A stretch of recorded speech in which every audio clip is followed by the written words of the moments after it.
La Cour des comptes a audité la manière dont le canton de Vaud contribue à prévenir le surpoids et l'obésité chez les enfants et les jeunes. Elle s'est particulièrement intéressée à la promotion d'une alimentation équilibrée et d'une activité physique régulière.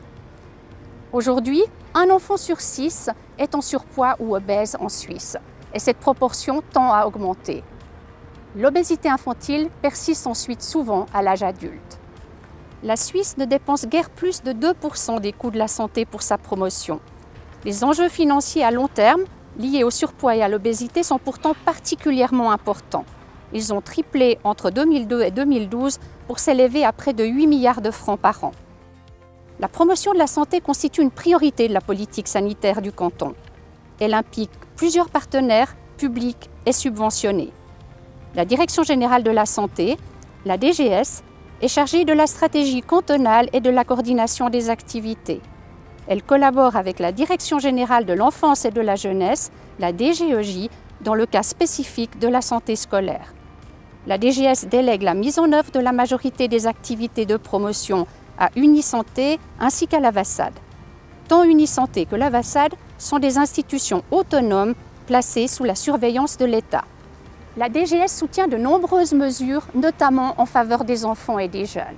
La Cour relève toutefois quelques marges d'amélioration dans la collecte des données et l'analyse des besoins, ainsi que dans la coordination et la surveillance des activités. Voyons maintenant quels sont les résultats principaux de notre audit. La stratégie de promotion de la santé est trop synthétique. Les objectifs n'ont pas été attribués aux différents acteurs et ils ne sont pas chiffrés. En raison de données incomplètes, la DGS ne connaît que partiellement l'étendue de la problématique du surpoids chez les enfants et les jeunes. Elle n'est donc pas en mesure d'évaluer la performance des actions de promotion. La DGS n'a pas non plus de vue globale sur les dépenses consacrées aux différentes thématiques de promotion. Les responsabilités entre la DGS et Unisanté ne sont pas clairement définies. La DGS s'implique parfois directement dans les projets, ce qui a une incidence négative sur le périmètre d'action d'Unisanté et la mise en œuvre des projets. La collaboration entre Unisanté et la VASAD n'est pas suffisante. Ceci a pour conséquence que tous deux consacrent parfois des ressources aux mêmes activités.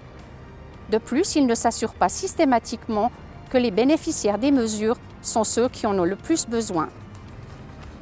La DGS et la DGEJ ne supervisent pas suffisamment les activités de l'unité de la VASAD en charge de la promotion en milieu scolaire. Leurs attentes ne sont pas clairement précisées. De plus, l'unité de la VASAD figure également sur l'organigramme de la DGEJ, ce qui prête à confusion. La Cour adresse 8 recommandations à la DGS. L'une d'elles concerne également la DGEJ. 3 recommandations sont adressées aux acteurs du terrain, une à Unisanté et 2 à la VASAD. La DGS accepte 7 recommandations, dont 3 avec une réserve. La DGEJ refuse la recommandation qui lui est adressée. Les acteurs du terrain les acceptent. La Cour des comptes vous invite à consulter le rapport d'audit ainsi que sa synthèse sur son site internet.